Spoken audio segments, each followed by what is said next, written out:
பாரதி காதலியே கண்ணம்மா கண்ணம்மா, தீராத காதல் நீ செல்லம்மா செல்லம்மா. கண்ணம்மா கண்ணம்மா, என் வாழ்வின் அர்த்தம் நீ அம்மா.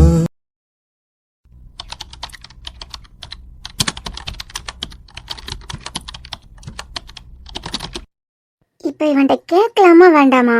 கேட்காமலாம் இருக்க முடியாது. கேட்கட்டா நம்ம தலையை வெடிச்சிடும் போல இருக்குமே. சரி ஓகே, நம்ம ஃப்ரெண்டு தானே, லைட்டா ஆரம்பிப்போம். குரு, என்ன பண்ற? ஸ்டாஃப்க்கு salary போடுறேன். மந்த் ஸ்டார்ட் ஆகிறதுக்கு முன்னமே வா. ஸ்டாஃப்க்கு நிறைய கமிட்மெண்ட்ஸ் இருக்கும்லங்க, இத நம்பிதான் இருப்பாங்க. சிலர் கடன் வாங்கினா கூட 1ஆம் தேதி ஸ்கூல்ல இருந்து salary போட்டுருவாங்க.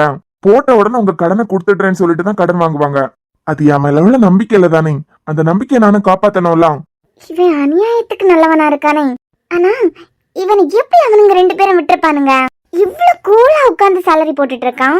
அடிக்காம இருந்தாலும் டிராமா போட்டுட்டா விஆர் வீட்டுல உட்கார்ந்துட்டு இருக்கேன் அப்படின்னு சொல்லிட்டு வீட்டுல உள்ளவங்க கிட்ட எல்லாம் கலைச்சு விட்டு இவன் இந்த வீட்டை விட்டே துரத்தி இருக்கானுமே. ஆனா இவன் கூலா உட்கார்ந்து வேலை பார்த்துட்டு இருக்கான். சரி சரி, நம்ம ஃப்ரெண்டு தானே, கேட்டு பாப்போம். என்ன ஏதாவது கேட்கணுமா? ம் ஒன்னு தலையாட்டுங்க, இல்லன்னா தலையாட்டுங்க. 2 பக்கமும் தலையாட்டினீங்கன்னா நான் என்னவா எடுத்துக்கிறது? நான் ஏதாவது உன் மனசு புண்படும்படியா கேட்டேன், நீ ஹர்ட் ஆயிட்டியனா? உன் மனசு புண்பட்டுறால அஸ் a ஃப்ரெண்டா உன் மனசு புண்படுறத என்னால தாங்கிக்க முடியாதே. இம்சாங், உன் கேள்வி என்ன பெருசா இருந்துற போகுது? 2 அண்ணன்களும் வரைஞ்சு கட்டிட்டு வந்தானுங்க, நீ இவ்வளவு கூலா உட்கார்ந்து வேலை பாக்குறியே, இதுவாதான் இருக்க போகுது. ஹலோ இல்ல குரு, நான் ஏதாவது கேட்டேன் உன் மனசு புண்பட்டுட்டுனா நான் புகை விட்டு ஆத்திக்கலாம். நீங்க என்ன விஷயம் மட்டும் கேட்டா போதும். சரி ஓகே, 2 பேரும் எப்படி உன்னை ரிலீஸ் பண்ணாங்க? அதானே. எந்த 2 பேரும்? அதான் மித்ரனும் அந்த ஆதியும் போட்டு தள்ளுறதுக்காக தான் வந்தாங்க. எப்படி சமாளிச்ச? எப்படியோ சமாளிச்சேன். அது எதுக்கு உங்களுக்கு? இல்ல தெரிஞ்சுக்கணும்ல. இத்தனை நாளா உங்களையே சமாளிச்சிருக்கேன், அவங்க 2 பேரையும் சமாளிக்க முடியாதா என்ன? இங்க பாரு, விளையாடாதான். என்ன சொல்லி சமாளிச்சேன்னு சொல்ல. உண்மையை சொல்லி இருந்தாலும் மித்ரனுக்கு மது ரொம்ப பிடிக்கும். அதனால இந்த வீட்டுல உள்ளவங்க எல்லாரும் மேலயும் மரியாதை வச்சிருக்காரு. நடிச்சிட்டு நீ இந்த வீட்டுல இருக்க கூடாதுன்னு உன் கழுத்து பிடிச்சி வெளியே தள்ளுவாருன்னு நினைச்சேன்.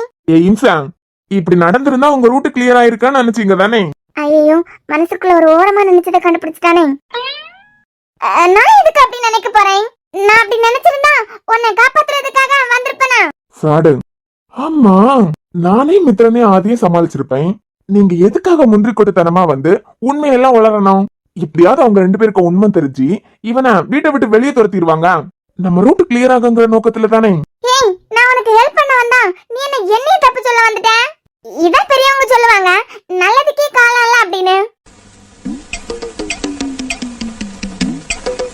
ஓ நல்லதுக்காக நான் பேசினா நீ என்ன ரூட்டை என் பக்கமா திருப்பி விடுற? இப்ப எனக்கு வேலை இருக்கு, நான் வேலையை பார்க்கலாமா? இந்த ஈவினிங் டைம்ல கிளைமேட் நல்லா இருக்குன்னு சொல்லிட்டு தான் லேப்டாப்பை தூக்கிட்டு வெளியே வந்தேன்.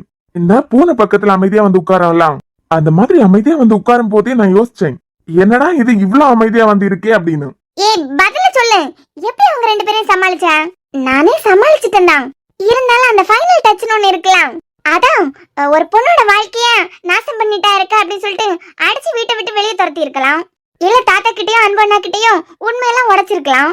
எதுவுமே பண்ணாம விட்டுருக்காங்கன்னா அதுக்கு காரணம் என்ன? காரணம் என்னன்னா அவங்க 2 பேர்கிட்ட என்ன போய் கேட்கணும். சரி, அவங்க 2 பேரும் அவங்க தங்கச்சிக்கு நீ துரோகம் பண்ண பாக்குற மாதிரியே வந்தாங்கல்ல. ரைட்டு. இப்போ என்ன முடிவு பண்ணிருக்காங்க? என்ன முடிவுனா? அதான் உங்க வீட்டுல உள்ளவங்க மித்ரனோட தங்கச்சி உனக்கு பொண்ணு பாத்திருக்காங்க. இப்போ நான் சாம காதலிக்கிறேன்னு அவங்க கிட்ட சொல்லிட்டேன். நீ என் கழுத்துல தாலி கட்டி இருந்தாலும் உண்மை தெரியும் போது என்ன சாம் புரிஞ்சுப்பான். உண்மை தெரிஞ்ச அடுத்த செகண்ட் நாங்க 2 பேரும் சேர்றது கன்ஃபார்ம். ஓஹோ. ஆனா நாடக கல்யாணம்னாலும் நீ என் கழுத்துல தாலி கட்டிட்ட. எப்படியும் ஏற்கனவே ஒரு பொண்ணு கழுத்துல தாலி கட்டினவன அவங்க தங்கச்சிக்கு ஹஸ்பண்டா ஏத்துக்க மாட்டாங்க, அப்படித்தானே? ஒன்னில் கேள்வியை கேட்டுட்டு பதில நம்ம கிட்ட இருந்து எதிர்பார்க்கணும். கேள்வியை கேட்டுட்டு பதிலையும் சொன்னா இதுல நம்ம என்ன பேசுறதுக்கு இருக்கு? ஏ இம்சாங், எனக்கு வேலை இருக்கு, கொஞ்சம் எடுத்து காலி பண்றீங்களா? டேய், ஏன் சந்தேகத்தை தீர்த்துவை. அவங்க 2 பேரும் எப்படி உன்னை இந்த வீட்ல விட்டு வச்சிருக்காங்க? என்கிட்ட கேட்டா? சரி, உன் வீட்ல தான் அந்த பொண்ணை பாத்துட்டாங்களே, நீ என்ன முடிவு பண்ணிருக்க? நமக்குலாம் அந்த பொண்ணு செட் ஆகாதுப்பா. உனக்கு அந்த பொண்ணு செட் ஆக மாட்டாளா? டேய் டேய், அப்படி சொல்லாத. கொய்யால இத தீர்த்து கட்டுறதுக்காக யூஎஸ்ல அரசு ஆள் அனுப்பும் போதே நம்ம அமைதியா உட்கார்ந்து இருக்கணும். அப்ப காப்பாத்தணும், அதுக்கு இதெல்லாம் கேட்டுதான் ஆகணும். சரி, ஏதோ ஒண்ணுங்க. நான் அந்த பொண்ணுக்கா இருக்கட்டும் எனக்கா இருக்கட்டும் அதெல்லாம் செட் ஆகாது. ஏன்? ஏன்னா ஐயோ திடீர்னு என்ன சொல்றதுன்னு தெரியலையே. சொல்லு. ஆ, நான் மெக்கானிக்கல் இன்ஜினியர், அதுவும் எம்ஏ முடிச்சிட்டு இப்போ பிஹெச்டி பண்ணிட்டு இருக்கேன். சரி. அவங்க டீச்சிங் ஃபீல்ட்ல இருக்காங்க. டீச்சிங் ஃபீல்ட்ல இருக்க ஒரு பொண்ணு எப்பவும் அட்வைஸ் பண்ணிட்டே இருக்கான். நமக்கெல்லாம் செட் ஆகாதுப்பா. இங்க பாரு, அவனுங்க 2 பேரும் அண்ணனுங்க. நீ ஏற்கனவே என் கழுத்துல தாலி கட்டினதுனால இந்த கல்யாணத்துக்கு சம்மதிக்க மாட்டானுங்க. அதுவே ஒரு முடிவு எடுத்துறான். நீ அவங்களெல்லாம் கண்டுக்காத. இப்பல இருந்து அந்த பொண்ணை எப்படி கரெக்ட் பண்ணலான்னு ஐடியா போடு. இம்சா எப்படியெல்லாம் நம்மள ஷார்ட்கட்ல துரத்தலான்னு பாத்துட்டு இருக்கு. இங்க பாரு குரு, ஒரு பொண்ணை கரெக்ட் பண்றதெல்லாம் ஒரு விஷயமே கிடையாது. நீ மட்டும் அந்த பொண்ணை கரெக்ட் பண்ணி கல்யாணம் பண்ணிக்கிட்டியனா உன் அம்மா அப்பா ஆசைப்பட்ட மாதிரியே அந்த பொண்ணே உனக்கு ஒய்ஃபா வந்துருவாங்கல்ல. இன்ட்ரெஸ்ட் இல்லங்க, விட்டுருங்க. என்னடா இது, வேலையை பார்க்க ஆரம்பிச்சுட்டான். இவனுக்கு எப்படியாவது அந்த பொண்ணு தலையில கட்டிட்டான், நம்ம ரூட் கிளியர் ஆயிருமே. நாளைக்கு உண்மையெல்லாம் தெரிஞ்சாலும் அதான் குருவையும் உன் கழுத்துல தாலி கட்டிட்டான்ல. குருவை நல்ல பையன் தானேன்னு நம்ம வீட்டுல உள்ள பெருசுங்க எல்லாம் முடிவெடுத்துட்டா. ஐயோ, அப்புறம் நம்ம நிலைமை. அதுவே இவன் ஒரு பொண்ணை கரெக்ட் பண்ணி வச்சிருந்தானா பிரச்சனையே இல்லாம முடிஞ்சிருமே. குரு, இந்த இம்சி கிட்ட மட்டும் உனக்கு மித்ராவை பிடிச்சிருக்க விஷயத்தையும் மித்ரன் ஆதியும் கல்யாணத்துக்கு சம்மதிச்ச விஷயத்தையும் சொல்லிடாத. அப்படி மட்டும் சொல்லிட்டேன், ஏதாவது சட்ட சிக்கல் வரும்போது இந்த விஷயத்த போட்டு உடைச்சாலும் உடைச்சிடும். குரு, என்னங்க நீ ஏன் அந்த பொண்ணை லவ் பண்ண கூடாது? எந்த பொண்ணா? அதான்டா அந்த பக்கத்து வீட்டு 11 மணி டாக்டரோட தங்கச்சி மித்ராவ. நான் எதுக்கு லவ் பண்ணணும்? இங்க பாரு, தெரிஞ்சோ தெரியாமல நீ என் கழுத்துல தாலி கட்டிட்ட. நாளை பின்ன ஏதாவது ஒரு பஞ்சாயத்து வரும்போது குரு நல்லவனா தானே இருக்க, நீ குரு கூட சேர்ந்து வாழு அப்படின்னு எங்க வீட்டு பெருசுங்களும் உன்னோட டேடி அம்மாவும் முடிவெடுத்துட்டாங்கன்னா ஏன் நிலைமை என்ன ஆகுறது? ஆக மொத்தம் உங்க ரூட்ல எந்த பிரச்சனையும் வந்துடக்கூடாது. ஆமா, நீ ஒரு பொண்ணை லவ் பண்ணி உன்னை கழட்டி விட்டுட்டு போயிட்டேன். கழட்டி விட்டுட்டு போன பொண்ணு முன்ன நீ சந்தோஷமா வாழணும் தானே? அப்படியெல்லாம் இல்லையே. ஒருவேளை இவன் மனசுல நம்ம இருக்கமா? சேச்சா, அப்படியெல்லாம் இருக்காது. அப்படி இருந்திருந்தா சாம் கூட நம்மள சேர்த்து வைக்கிறதா சத்தியம் பண்ணிருக்க மாட்டானே. குரு, என்ன நீ ஏன்டா அந்த பொண்ணை கரெக்ட் பண்ண கூடாது? ஏங்க சும்மா இருங்கங்க. காதல் அதெல்லாம் மனசு சம்பந்தப்பட்டது, தானா பொங்கி எழும்பி வரணும். உனக்கு ஏன்டா அந்த பொண்ணை பார்த்தா பொங்கி எழும்ப மாட்டேங்குது? இங்க பாருமா, காதல்ங்கிறது வற்புறுத்தி எல்லாம் வர்றது கிடையாது, ஆள் மனசுல இருந்து வர்றது. அது ஒருத்தங்க மேலதான் வரும், வரும்போது கப்புன்னு புடிச்சுக்கணும். அந்த ஒருத்தங்க ஏன் மித்ராவா இருக்க கூடாது? இப்ப எனக்கு மாமா வேலை பார்க்கலாம் நீங்க முடிவு பண்ணிட்டீங்களா? எல்லாம் என் சாம் காக்கடா. இதெல்லாம் கேட்கணும்னு என் தலை இழுத்து பத்தியா? எனக்கு வேலை முடிஞ்சிட்டு நான் கிளம்புறேன். ஏய் இரு ஒரு நிமிஷம். நான் ஒன்னு கேட்கலாமா? என்ன? டெய்லி காலையில டிஃபன் இங்க இருந்து சாப்பிடுற, லஞ்ச் சாப்பிடவே மாட்டேங்கிற, நைட்டு நீ ஏன் இது வரைக்கும் சாப்பிடுறதுக்கு வந்ததே கிடையாது. ஒன்னு பிரியாத்த வந்து கூப்பிடுவாங்க, அப்படி இல்லைன்னா நான் கூப்பிட்டாதான் நீ வெளியே வர. இதுக்கு என்ன அர்த்தம்? என்ன அர்த்தம்னா இன்சா பதில் தான் அதுகிட்ட இருக்கலாம். அப்புறம் என்னம்மா நான் கிட்டக்கு நம்ம கிட்ட கேள்வி கேக்குதுன்னு தெரியல. நீ உன் வீட்டுல போய் சாப்பிடுற கரெக்டா? ஆமா, மதியம் லஞ்சுக்கு மேக்ஸிமம் வீட்டுக்கு போயிருவேன். என்னால டேடி அம்மாவையும் பார்க்காம இருக்கவே முடியாது. முடிஞ்ச அளவுக்கு அங்க போயிருவேன். அங்க போகும்போது வீட்ல இருந்து சாப்பிட்டுட்டு வந்துருவேன். அப்பனா நீ உன் வீட்டுக்கு டெய்லி போயிட்டு தான் வர கரெக்டா? மேக்ஸிமம். குரு, என்ன? எனக்கு அம்மாவை பார்க்கணும் போல இருக்கு, என்ன கூட்டு போறியா? எதுக்கு? அங்க வந்து நடந்த விஷயத்தையெல்லாம் சொல்லிட்டு என்ன இங்க இருந்து துரத்தலான்னு பாக்குறீங்களா? டேய், அவ்வளவு கேவலமா எல்லாம் என்ன நினைச்சிடாத.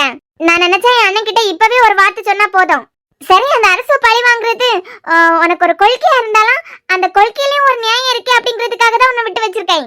இதுக்காக உன் அம்மாவை எல்லாம் தேடி வரணும்னு இல்ல. அப்புறம் எதுக்கோ? ஒரு பையனை ஒரு அம்மா இவ்ளோ நல்லவனா வளர்த்திருக்காங்கன்னா அவங்கள பாக்கணும் போல இருக்கு. வாங்க செல்லு. ஏடி, உன் மாமனாரையும் உன் மாமியாரையும் நீ பார்த்தது கிடையாதா? இது ஒண்ணு. ஐ மீன் குரு, அவங்கள எனக்கு தெரிஞ்சாலும் கல்யாணம் முடிஞ்ச உடனே யூஎஸ்கே போயிட்டோம். அப்புறம் நேரா அண்ணன் இங்கே கூட்டு வந்து உங்க அம்மாவை அப்புறம் நான் பார்த்ததே இல்லையே. கூட்டிட்டு போறியா? என்ன யோசிச்சுட்டு இருக்கேன்? உன் பொண்டாட்டி மாமியாரை பார்க்கணும்னு ஆசைப்படா. சோ, இது வேற. இதெல்லாம் அவ கேட்காமலே நீ கூட்டிட்டு போனால இந்த சொல்லுக்கு வர வேலை இல்ல. இரு கூடிய சீக்கிரம் வாய் அடைக்காட்ட பாரு. ஏய், கூட்டிட்டு போ. நாளைக்கு கூட்டிட்டு போறேன். நிஜமா? ஆமா, கூட்டு போறேன். என்ன விளையாட்டுக்கு கேட்கல. ஒரு பையனை ஒருத்தங்க இவ்ளோ நல்லவனா வளர்த்திருக்காங்கன்னா அவங்கள எனக்கு பார்க்கணும் போல இருக்கு குரு. சரி, கூட்டு போறேன். நாளைக்கு காலேஜ் முடிஞ்சு வந்ததுக்கு பிறகு கூட்டு போறேன். எப்படி கொஞ்சம் தள்ளி உட்காரேன். வயசான ஒருத்தி வந்திருக்கான், கொஞ்சம் உட்காரத்துக்கு இடம் தர மாட்டியா? செல்லம், நீங்க இங்கதான் இருக்கீங்களா? யாவட்டி இது வேற. யாவட்டி என்ன அந்த பையன் ஒண்ணு நல்லா பாசமா தானே பாத்துக்கிட்டான். யாரு? அதான் அப்படி உன் புருஷன். செல்லு, உனக்கு இருக்கு ஒரு நாள். இப்ப என்னடானா அந்த பையலுக்கு ஆத்தா அப்பனை பாக்கணும் உனக்கு ஆசை வந்திருக்கு. இந்த பையல கூட சேர்ந்து வாழியதை விட்டுக்கிட்டு அந்த சேம்பு பைய தான் வேணாம் நினைச்சிட்டு இருக்குது. தப்பா தெரியலையா உனக்கு? செல்லு காதல், செல்லு காதல் என்னைக்கு அழியாது. நீங்க தானே தூக்கி போட்டீங்க வேண்டான்னு. அப்ப ஒரு ஃப்ளோல தூக்கி போட்டேன், இப்பதான் அது தப்புன்னு தெரியுது. இங்க பாரு, நீ எனக்கு பியாத்தி, உன் வாழ்க்கை நல்லா இருக்கணும்னு நானும் ஆசைப்படேன். சரி இங்க பாரு மக்கா, உனக்கு பாட்டியா செல்லம் போல உனக்கு சொல்லி தரது கேளு. உன் மனசுல இருக்க அழுக்கு எல்லாம் தூக்கி போட்டுக்கிட்டு இந்த குறுப்பையில கூட செல்லம் போல வாழறதுக்கான வழியை பாரு. எப்ப இந்த உண்மை எல்லாம் இந்த வீட்டுல உள்ளவங்களுக்கு தெரியும்? இந்த கொசு தொல்லாம் ஓவரா இருக்கே. என்ன புரியுதா? என்ன புரியுதா? இந்த பையல கூட வாழறதுக்கான வழியை பாருட்டி. ஆனா செல்லம், எனக்கு சாம தானே பிடிச்சிருக்கு. நான் இப்பவும் சாம தான் காதலிக்கிறேன். உன் காதலை தூக்கி குப்பையில போட. எது? குப்பையில போடணுமா? ஏ செல்லம், செத்து போற வயசுல இத்து போன உன் காதல தோண்டி எடுத்து அன்னைக்கு புலம்புனலாம். நீ பேசுறது காதலுக்கு துரோகம்னு உனக்கு புரியுதா? யாருக்கு? எங்களுக்கா? எங்களுக்கா? இங்க பாருட்டி, நீ தான் பியாண்டான்னு தூக்கி போட்ட, அதான் கலத்தி விட்டாச்சுலாம். இனிமே உன் வேலை நீ பாரு, அவன் வேலையை அவன் பாக்கட்டு. என்ன செல்லம்? நீ இருக்கியா? நீ இருக்கதே அப்பப்ப மறந்து போறியாப்பா. செல்லம், இதெல்லாம் அப்புறமா பேசலாம். நீங்க வாங்க மொத. எங்க போறீங்க ரெண்டு பேரும்? பல்ல ஹாஸ்பிட்டலுக்கு. இசை, பல்ல ஹாஸ்பிட்டலுக்கா? யாருக்கு பல் வலி? ஐயோ குரு, பல்லு வலி எல்லாம் இல்ல மக்கா, வயசாகிட்டே போகுது கண்டியா. அதான் பல்லுல எல்லாம் இடைவெளி விட்டுட்டே போகுது. வயசாக அப்படிதான் இருக்கும். எப்பவும் எந்த மிளமேன்னு இருக்க முடியுமா? அவ கிடக்கா. என் பல்லு ஸ்ட்ராங்கான பல்லு. 10 கல்கோனா முட்டைய ஒரே நேரத்துல சவச்சு சாப்பிட பல்லு. அது பல்லா இல்ல கிரைண்டரா? எல்லாம் இடைவெளி விட்டுட்டு கண்டியா. அதெல்லாம் அடைக்கிறதுக்காக தான் பல்ல ஹாஸ்பிட்டலுக்கு போறோம். எது? இது போன காலத்துல செத்து போன இந்த பல்ல அடைக்கிறதுக்காக ஹாஸ்பிட்டலுக்கா? செல்லு, இதெல்லாம் நமக்கு தேவையா இந்த வயசுல? எனக்கு தேவைதான். ஏ செல்லு, உனக்கு இந்த அலப்பறை எல்லாம் கொஞ்சம் ஓவரா தெரியல. முடி எப்படி கரப்பாக்குறது, பல்ல எப்படி நெருக்கமாக்குறது, இதெல்லாம் உனக்கு தேவையா இந்த வயசுல? உனக்கு அக்கா தானே இந்த ரமணி பாட்டி. உன் அலப்பறை எல்லாம் ஒரு அலப்பறை கூட பாட்டி பண்ணதே கிடையாது. யாவட்டி அவ அக்கா, நான் தங்கச்சிக்காரி, அப்படிதான் இருப்பேன். ஐயோ செல்லும், சீக்கிரமா வாங்க, டாக்டர் பாக்குறதுக்கான டைம் ஆகுது. இப்ப என்ன, உங்களுக்கு பல்ல சரி பண்ணணும் அப்படித்தானே? ஆமாமா, ஒழுங்கா வெத்திலே கூட திங்க முடியல. இங்க பார் செல்லும், ஹாஸ்பிட்டலுக்கு போனா இப்ப லட்சக்கணக்கில் செலவாகும். உனக்கு 1000 ரூபாய் செலவுல பல்ல சரி பண்ணி தரவா? வெறும் 1000 ரூபாய் இல்லையா? செல்லுக்கு சம்மதம்னா நான் முடிச்சு தரேன். லட்சக்கணக்கில் செலவாகியதுக்கு 1000 கணக்குனா எனக்கு சம்மதம் தான். அது எப்படி 1000 ரூபாய்ல பல்ல சரி பண்ண முடியும்? கொஞ்சம் முன்ன பின்ன ஆனாலும் சமாளிச்சிடலாம்ல. ஒருவேளை 1000க்கு 2000 ஏதாவது ஆனாலும் மக்கள் லட்சம் எங்க இருக்கு, 2000 எங்க இருக்கு? 5000 ரூபாய் முன்ன பின்ன ஆனாலும் நான் பாத்துக்கலாம். இந்த பல்ல சரி பண்ணதுக்கு எதுங்கள எக்ஸசைஸ் இருக்கா என்ன? என்னது, பல்ல சரி பண்றதுக்கு எக்ஸசைஸா? செல்லும், நீ எதுக்கு அவ்வளவு லெந்தா போற? இங்க பாரு, மித்ரன் சிட்டில வளர்ந்த பையன். பல்ல அடைக்கிறதுக்கு மித்ரனுக்கு என்னடி சம்பந்தம்? இரு சொல்றது கேளு. அவர் சிட்டிலே வளர்ந்ததுனால ரொம்ப வருஷம் அவருக்கு நீச்சலே தெரியாதான். நம்ம ஊர்ல குளம் இருக்கு, வாய்க்கால் இருக்கு, ஆறு இருக்கு, இது எல்லாமே இருக்கு. நம்ம ஊர்ல இருக்கவங்களுக்கு நீச்சல் தெரியாம இருக்கிறதுக்கு வாய்ப்பே இல்ல. ஆனா மித்ரன் எல்லாம் நீச்சல் படிக்கிறதுக்காக 15 கிலோமீட்டர் தள்ளி இருக்க குளத்துக்கு வருவாங்களாம். அதுவும் அவ ஸ்கூல் லைஃப் எல்லாம் முடிக்கிற டைம்லயும். ஆனா மதுக்கு ஃபர்ஸ்ட் ஸ்டாண்டர்ட் படிக்கும் போதே நீச்சல் அவங்களுக்கு நல்லாவே தெரியும். என் பல்லுக்கு நீச்சலுக்கு என்ன ஒட்டி சம்பந்தம்? இப்ப 1000 ரூபாய்ல உன் பல்ல சரி பண்ணணுமா வேண்டாமா? 1000 ரூபாய்ல சரி பண்ண லாபம் தானே. இது ஏதோ செல்வ சுத்தல்ல விடுற மாதிரி இருக்கே. இப்போ ஸ்னோ வளர்ந்துட்டே வரான். பொம்பளை பிள்ளைங்க சின்ன வயசுலயே பயம்னா என்னன்னு அறியாத வயசுலயே நீச்சல் கத்துக்கிட்டாதான் உண்டு. நம்ம வீட்டுலதான் ஸ்விம்மிங் பூல் இருக்கே இசை, அது நம்ம வீட்டுல தானே இருக்கு, கெஸ்ட் ஹவுஸ்ல இல்லையே. மித்ரன் ஸ்னோ சின்ன வயசுல இருக்கும் போதே அவ நீச்சல் கத்துக்கணும்னு ஆசைப்படுறாராம். சரிதான். அதுக்காக கெஸ்ட் ஹவுஸ்ல சின்னதா ஒரு ஸ்விம்மிங் பூல் கட்டுறாங்களாம். ஸ்விம்மிங் பூல் கட்டுறதுக்கு பல்ல அடிக்கிறதுக்கு என்ன சம்பந்தம்? அதுக்கு கொஞ்சம் சிமெண்ட், மணல், ஜல்லி எல்லாம் இறக்கி இருக்காங்க போல. இந்த இம்சையை நம்பி இதுங்க ரெண்டு கதை கேட்டுட்டு இருக்குதுங்களே, இதுங்க ரெண்டையும் சொல்லணும். 100% கன்ஃபார்ம் தானே பல்ல அடைக்கிறது? ஆமாட்டி, நரைக்கு இடைவெளியா வந்துட்டு.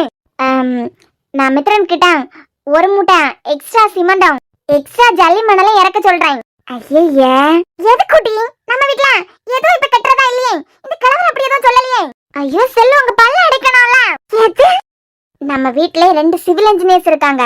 விஆர் கன்ஸ்ட்ரக்ஷனோட ஓனரே அன்பு அண்ணா தான். கொத்தனார் கூட அன்பு அண்ணா அனுப்புற ஆளா தான் இருக்கும். அதனால கொத்தனாருக்கு சம்பளம் கூட கம்மியா தான் இருக்கும். என்ன ஊட்டி சொல்ல வர? அதான் செல்லும், சிமெண்ட் மணல குழப்பி உங்க வாயில பூசிடுவான். எது? சாரி செல்லு, வாயில இல்ல, பல்லுல. கலருக்கு நிப்பான் பெயிண்ட் அடிச்சு விட்டுட்டா போதும். எப்படி வசதி? செலவு பத்தி எல்லாம் கவலைப்படாத செல்லும். இங்க பாருட்டி, ஒன்னேலாம் செல்லும், உங்களை ஓட்ட போறாங்கன்னு தெரிஞ்சதுக்கு பிறகு அவங்க கிட்ட இருந்து கதை கேப்பீங்களா? செல்லும், காசு பத்தி எல்லாம் கவலைப்படாதுங்க, நமக்கு வாயை அடைக்கிறது தான் முக்கியம். பாட்டி, ஐயோ வாங்க செல்லு போலாம். ஏமா நீ வாமா, இவ பேச்சு கேட்டா அவ்வளவுதான். என்னங்க இப்படி ஓட விட்டுட்டீங்க? அப்புறம் அதுக்கு வேற வேலை இல்ல, எப்ப பாரு ஏதாவது பேசிட்டே இருக்குது. இல்லனாலும் அது தூங்கும் போது சிமெண்ட் மணல் எல்லாம் வச்சு அது வாயை அடைக்கணும்னு தான் நான் நினைச்சு வச்சிருக்கேன். வரட்டும், சீக்கிரமா அடைச்சு விட்டுறேன். உனக்கு வேற துணி போடுவம்மா சொல்லிக்கோ, நிறைய துணி போட்டு விடுவாங்க.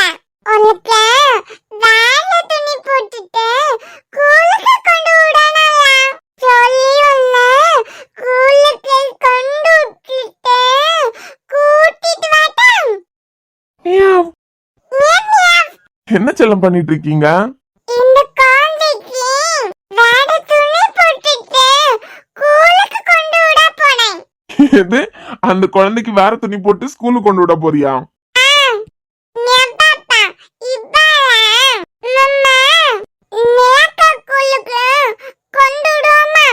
அப்ப நீ நிலாக்ஷா ஸ்கூலுக்கு போகலையா? சரி மியாவ், நானும் அம்மாவும் ஹாஸ்பிட்டல் கிளம்புறோம். ஸ்னோ சமத்து பிள்ளையா கௌரி பாட்டிட்டே இருக்கணும், சரியா? நாங்க போயிட்டு உடனே வந்துருவோம் தங்கம். அதனால நீ கௌரி பாட்டிக்கிட்டே மித்ரா அத்தைக்கிட்டே நில்லு, சரியா? நாங்க இப்படி போயிட்டு அப்படி வந்துருவோம். மது, என்ன மியாவ்?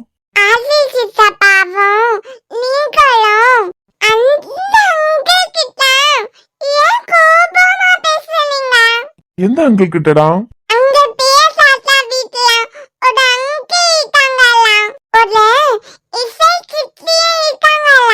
ஆமா, இசை சித்தியும் இருக்காங்க.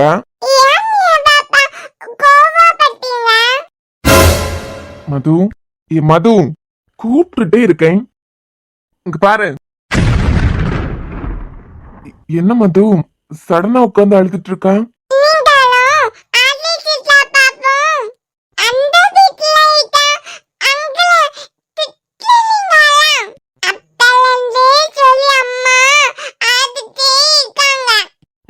மது, அவ என்ன சொல்றா?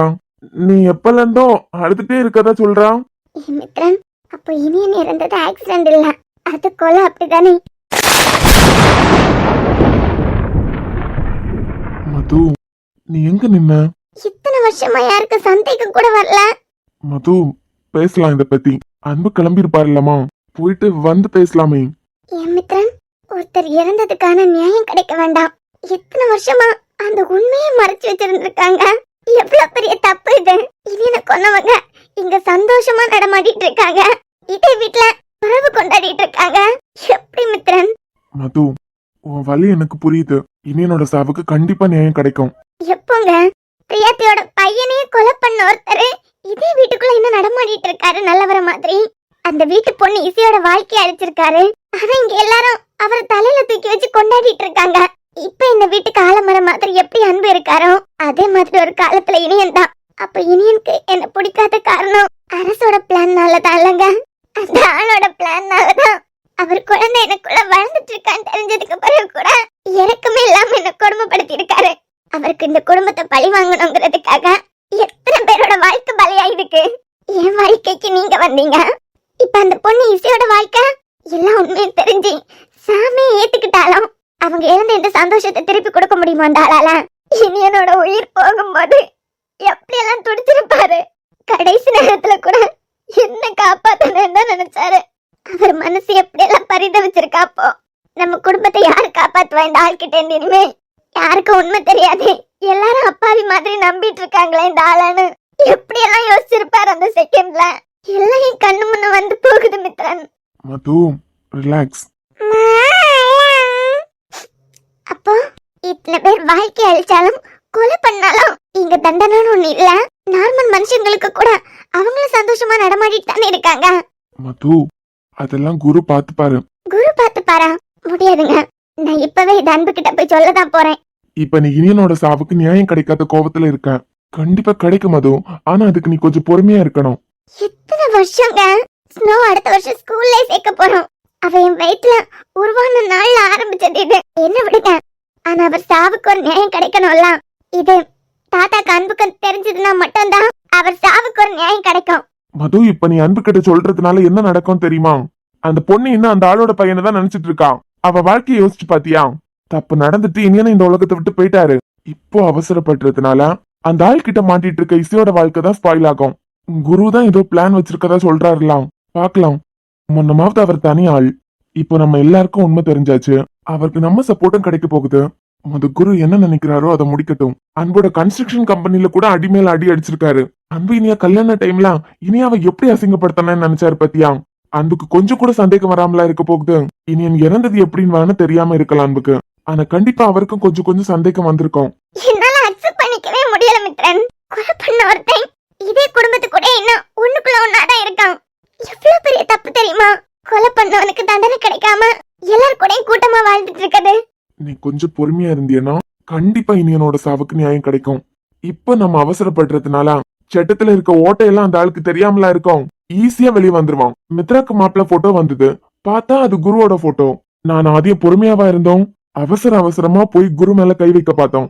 இனியனோட சாவு பத்தி எல்லாம் அன்புக்கு தெரிஞ்சதுன்னா எங்களே மாதிரி தான் அவரும் அவசரப்படுவாரு. இனியன் அவசரப்பட்டதுனாலதான் மது அவர் உயிரே இந்த உலகத்தை விட்டு போச்சு. எனக்கு தெரிஞ்சு குருவோட பிளான் தான் கரெக்ட். நாங்க எல்லாம் அவசரப்பட்ட மாதிரி என் அப்பா ஒன்னால அரெஸ்ட் ஆயிட்டாரேன்னு சொல்லிட்டு குரு கோவப்பட்டிருந்தா இன்னைக்கு குரு உயிரோட இருந்திருப்பாரான்னு தெரியல. எப்படி அந்த அரசோட கோட்டைக்குள்ளேயே போய் அரச பழி வாங்கிட்டு இருக்காருன்னு பாத்தியா? சில விஷயத்துக்கு பொறுமை ரொம்ப முக்கியம். நானே இன்னைக்குதான் புரிஞ்சுக்கிட்டேன். பொறுமையா இரு. குருவால முடியலன்னா கண்டிப்பா இனியனோட சாவுக்கு நான் நியாயம் வாங்கி கொடுப்பேன். நிஜமாவா? நிஜமாதான் சொல்றேன். இந்த விஷயத்த சும்மா விட்டுற கூடாது மித்ரன். நான் தான் சொல்றேன்ல, குரு ஏதோ பிளான போட்டுட்டு இருக்காரு. அது எந்த அளவுக்கு கை கொடுக்குதுன்னு பாக்கலாம். அவர் சொல்றது நியாயம் தானே. இதெல்லாம் இசையோட வாழ்க்கையும் இருக்கு. சாம்பார அந்த வீட்டுல தானமா இருக்கான். இத போய் நீ அன்புகிட்டயும் இல்ல உன் ஃப்ரெண்ட் இனியா கிட்டயும் ஷேர் பண்ணாத. இனியாக்கு தெரிஞ்சதுன்னா அது அன்புக்கு தெரிஞ்ச மாதிரி. உன்னாலேயே இனியனோட சாவை தாங்கிக்க முடியலன்னா இனியனோட சாவ ஆக்சிடென்ட் இல்ல அது ஒரு கொலைன்னு இனியாக்கு தெரிஞ்சதுன்னா என் அண்ணனோட சாவுக்கு நியாயம் வேணும்னு கண்டிப்பா அவளும் இறங்கிருவான். இதனால குருவோட பிளான் ஃபிளாப் ஆகும். இசை வாழ்க்கையை கேள்விக்குறியாகிறதுக்கு கூட சான்சஸ் இருக்கு. நீ கொஞ்சம் பொறுமையா இருந்தா ஆனா கண்டிப்பா சீக்கிரமா இனியனோட சாவுக்கு நியாயம் கிடைச்சிரும்ல. கண்டிப்பா கிடைக்கும். சரி மது, நம்ம இத பத்தி வந்து பேசலாம். இந்நேரம் அவங்க ஹாஸ்பிட்டல் கிளம்பி இருப்பாங்க. எல்லாம் கிளம்பலாம் மது, டைம் ஆகுது. சரி கண்ணத்தோட ஏங்க, இன்னும் என்ன? நான் உங்க மேல கை வச்சாலே உங்க பொண்ணு என்கிட்ட வரைஞ்சு கட்டிட்டு சண்டைக்கு வருவா. இன்னைக்கு அமைதியா இருக்கா போல. என்னடி என்ன தர தரன்னு இழுத்து கீழே கொண்டு போட்டிருப்பியே. நீங்க சீக்கிரமா அது முடிஞ்சிட்டு ஏக்கமே பாப்பா மேல இருந்து எழும்புங்க.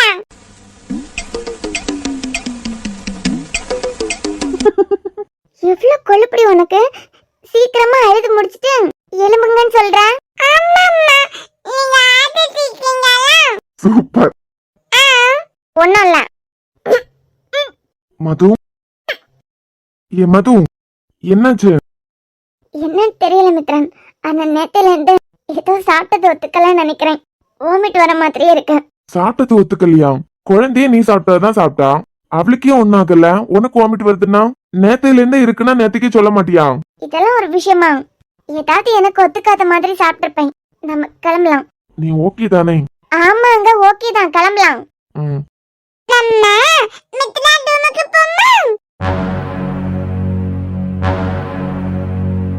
என்ன மித்ரன், செக் பண்ணிட்டீங்களா? இப்பதான் ஒரு ஆபரேஷன் முடிச்சிருக்காங்க. அந்த டாக்டர் சொன்ன மாதிரி அடுத்ததான் ஆபரேஷன் பண்ணியே ஆகணுமா? ஊசி எல்லாம் உனக்கு எதுக்குடா? உனக்கு இனிமே ஒரு ஊசி கூட போட மாட்டாங்க. மது, என்னாச்சு? ஒன்னும் இல்லடி. என்ன மித்ரன், மயுக்கு என்னதான் ப்ராப்ளம்? ஒருவேளை பிரெயின் ஸ்டோன் ஏதாவது? சேச்சா அன்பு, அப்படி ஏதாவது இருந்ததுன்னா அளவுக்கு அதிகமா தலைவலி, வாமிட்டிங், கண் பார்வை கூட மங்குற மாதிரி இருக்கும். அப்ப மயுக்கு என்னதான் பிரச்சனை? இப்போ பெரியவங்க நம்மளே எடுத்துக்கோங்க. ஒரே விஷயத்த ஓவரா திங்க் பண்ணிட்டே இருப்போம். ஐ மீன் என்ன சொல்றது, மத்தவங்க பேசின வார்த்தைகளா இருக்கட்டும், மத்தவங்களோட செயல்களா இருக்கட்டும், ஏதோ ஒண்ணு பெரியவங்க நம்மளையே ஓவரா திங்க் பண்ண வச்சுட்டே இருக்கோம். ஏன் இப்படி பண்ணாங்க, எதுக்காக இப்படி சொன்னாங்கன்னு ஓவரா திங்க் பண்ணிட்டே இருப்போம். இதுவே ஒரு ஸ்ட்ரெஸ் டிப்ரெஷன் தானே. இதனாலே சில நேரம் பாடி கண்டிஷன்ஸ் எல்லாம் ரொம்ப வீக்கா இருக்கும். நமக்கே தெரியாம நம்ம டயர்ட் ஆகி மயக்க போட்டு கீழே விழுறதுக்கு கூட சான்சஸ் இருக்கும். பெரியவங்களுக்கே இப்படின்னா சின்ன குழந்தைங்களுக்குன்னா என்ன மித்திரன், குழந்தைக்கு ஓவர் திங்கிங்னா நம்ப முடியுமா? எல்லாருமே ஆசைப்படுறது நம்ம குழந்தையா இருக்கிறது நல்லதுதான் அப்படின்னு. என்ன குழந்தையா இருக்கும் போதுதான் ஓவர் திங்கிங் இருக்காது, எதை நினைச்சு டென்ஷன் ஆக மாட்டோம். எனக்கு என்னமோ மயுக்கு வேற ஏதோ பிரச்சனை இருக்க மாதிரி தோணுது. வேற ஏதோ பிரச்சனைனா நீங்க என்ன யோசிக்கிறீங்கன்னு சொல்லலாமா? ஒருவேளை குழந்தைக்கு ஆட்டிசம் மாதிரி. ஐயோ, அவளுக்கு ஆட்டிசம் இருக்கிறதுக்கெல்லாம் சான்ஸே இல்ல. ஆட்டிசம் இருக்க குழந்தைங்க எப்படி இருப்பாங்க தெரியுமா? சுத்தி இருக்கவங்க கூட எல்லாம் கம்யூனிகேஷன் கம்மியா தான் இருக்கும். குழந்தைங்க மத்தவங்க கூட இன்டராக்ட் பண்றதெல்லாம் ரொம்ப கம்மியா தான் இருக்கும். ஒரே விஷயத்த திரும்ப திரும்ப பண்ணிட்டே இருப்பாங்க. இப்போ ஒரு சர்க்கிள்ல சுத்திட்டே இருக்காங்கன்னா 15 நிமிஷம் 20 நிமிஷம் அவங்க டயர்ட் ஆகுறது வரைக்கும் சுத்திட்டே இருப்பாங்க. ஆனா மயுவை பார்த்தா எனக்கு அப்படி தெரியல. ஈஸியா அவங்க கூட கனெக்ட் ஆயிட்டான். இங்க வந்த கொஞ்ச நேரத்திலேயே என் கூடயே பேச ஆரம்பிச்சிட்டான். இந்த மாதிரி குழந்தைங்க கிட்ட 10 டாய்ஸ் கொடுத்து விளையாடுன்னு சொன்னோன்னு வச்சுக்கோங்க, அதுல ஒரு டாய் கூட தான் கனெக்ட் ஆவாங்க. மத்த 9 டாய்ஸும் கண்ணுக்கு தெரியவே தெரியாது. அப்போ அது பிரச்சனை இல்லையா? ஏன்னா இப்ப குழந்தைங்களை பெரிய அளவுல பாதிச்சுட்டு இருக்கிறது அதுதானே. 100க்கு 1% கூட சான்ஸே இல்ல அன்பு. அந்த மாதிரி குழந்தைங்க எல்லாம் ரொம்ப யார் கூட கனெக்ட் ஆக மாட்டாங்க. ஏன் சாப்பாட்டுல கூட சாப்பிடுற பொருள் ஒயிட்டா தான் இருக்குன்னு அவங்க மனசுல பிக்ஸ் பண்ணிட்டாங்கன்னா ஒயிட் ரைஸ் மட்டும் தான் விரும்புவாங்க. பால் கூட ஒயிட்டா தான் இருக்கணும். அதுல நம்ம ஏதாவது மிக்ஸ் பண்ணி கொடுத்தா கூட குடிக்கவே மாட்டாங்க. அந்த குழந்தைங்களை பொறுத்த வரைக்கும் 100 ட்ரெஸ் இருந்தாலும் தனக்கு பிடிச்ச ஒரே ட்ரெஸ்ஸை தான் போட்டுட்டே இருக்கணும். அதான் சொல்றேன், நிறைய விஷயத்துக்கு கூட கனெக்ட் ஆக மாட்டாங்க. ஏதோ 1-2 விஷயத்துலதான் கனெக்ட் ஆவாங்க. அவங்க கனெக்ட் ஆயிருக்க அந்த பொருள் மட்டும் கிடைக்கலன்னா செல்ஃபா அவங்களே இன்ஜோர் பண்ண ஆரம்பிப்பாங்க. இந்த ட்ரெஸ் தான் போடணும்னா அந்த ட்ரெஸ் தான் போடணும். அப்படி நம்ம கொடுக்கலன்னா படார்னு தலையை கொண்டு செவத்துல இடிச்சுப்பாங்க. இது எல்லாமே சின்ன வயசுலயே தெரிஞ்சிடும். குழந்தைக்கு நமக்கு ஐ கான்டாக்ட் இருக்காது. மயுக்கு 4 வயசு ஆயிட்டு. இதுல ஒரு சிம்டம்ஸ் கூட என்னால மயு கிட்ட பார்க்க முடியல. அப்ப என்னதான் ப்ராப்ளம்? நீங்க ஆபரேஷனும் பண்ண வேண்டாங்கிறீங்க. சரி, ஒருவேளை குழந்தைங்களுக்கு இருக்க ஆட்டிசம் தான் இருக்குமான்னு கேட்டா அதுவும் இல்லைங்கிறீங்க. அன்பு, இப்போ ஒரு குப்பை தொட்டி இருக்குன்னு வச்சுக்கோங்க, அது ஃபில் ஆயிடுச்சு. அது நம்ம என்ன பண்ணுவோம்? பேஸ்ல தூக்கி போட்டுருவோம். இவ்ளோ ஏன் கம்ப்யூட்டரே எடுத்துக்கோங்க, அதுல கூட ரீசைக்கிள் பின்னு ஒண்ணு வச்சிருக்காங்க. ஸ்டோரேஜ் ஜாஸ்தி ஆக்கும் போது தேவையில்லாததெல்லாம் நாமளா ரீசைக்கிள் பின்ல தூக்கி போட்டுடுறோம். பட் நம்ம பிரெயினுக்கு புரியல. அளவுக்கு அதிகமா ஸ்ட்ரெஸ் நம்ம பிரெயினுக்கு கொடுக்கும் போது, ஐ மீன் ஓவர் திங்கிங், தேவையில்லாம அதை பத்தி இதை பத்தி எல்லாம் யோசிச்சுட்டே இருப்போம். நம்ம பிரெயின் ஃபில் ஆக்கும் போது அதை நம்ம எந்த ட்ராஷ்லயும் போடுறது இல்ல. மயக்கு இருக்க பிரச்சனைக்கான பதில் அந்த மதரே உங்ககிட்ட சொல்லிட்டாங்க. தான் கூட இருக்க எல்லா குழந்தைங்களுக்கும் யாரோ ஒரு சொந்தக்காரங்க இருக்காங்க. யாரோ ஒருத்தங்க அவளை தேடி வருவாங்கன்னு ரொம்ப காத்துட்டு இருக்கான். அது யாருன்னு கண்டுபிடிங்க. எனக்கு புரியல. நாங்க போன உடனே அன்பு அப்பான்னு வந்தா, என்னை வீட்டை கூட்டு போறீங்களான்னு கூட கேட்டா, நானும் ஓகே சொல்லிட்டேன். அவ எதிர்பார்க்கறதெல்லாம் செய்யறதுக்கு நான் ரெடியா தான் இருக்கேன். அதுக்கப்புறமும் அவ யாரை எதிர்பார்க்கறான் அது நீங்க தான் அவகிட்ட பேசி தெரிஞ்சுக்கணும். அந்த அழுத்தத்தினாலதான் அடிக்கடி அவ மயக்கம் போட்டு விழுறாளே தவிர வேற எந்த பிரச்சனையும் இல்ல. ஊசி எல்லாம் உனக்கு தேவையே இல்ல செல்லம். நீங்க மயு ஆசிரமத்துல கொண்டு விட்டுட்டு வீட்டுக்கு வாங்க, உங்களுக்கு டீட்டெயிலா புரிய வைக்கிறேன். சோ அவளுக்கு வேற எந்த பிரச்சனையும் இல்ல, ஆபரேஷன் எதுவும் தேவையில்லையா? எதுவுமே வேண்டாம். அவ யாரையும் எதிர்பார்க்கறாங்கன்னு சொன்னீங்களா, அவங்கள மட்டும் நீங்க அவகிட்ட கொண்டு சேர்த்துட்டீங்கன்னா அவ கம்ப்ளீட்டா கிளியர் ஆயிருவான். அப்போ கிளம்பலாம் தானே? ஆமா அன்பு, மெடிசன் ஏதாச்சும்? எதுவும் வேண்டாம், நீங்க வீட்டுக்கு போங்க, நான் உங்களை பாக்குறேன். எங்களுக்காக தானே வந்தீங்க, ஒன்னாவே கிளம்பலாம்லாம். இல்ல அன்பு, எனக்கு இன்னும் கொஞ்சம் வேலை இருக்கு, நீங்க கிளம்புங்க. ஒரு 1/2 hourல நாங்களாம் கிளம்பிடுவோம். சரி மித்ரன். சரி மயு, கிளம்பலாமா?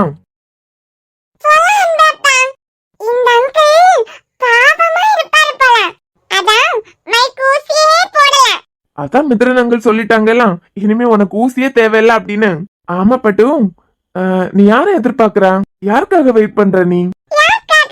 இல்ல அந்த அங்கிள் நீ யாருக்காகவோ வெயிட் பண்ற அப்படின்னு சொன்னாங்களே.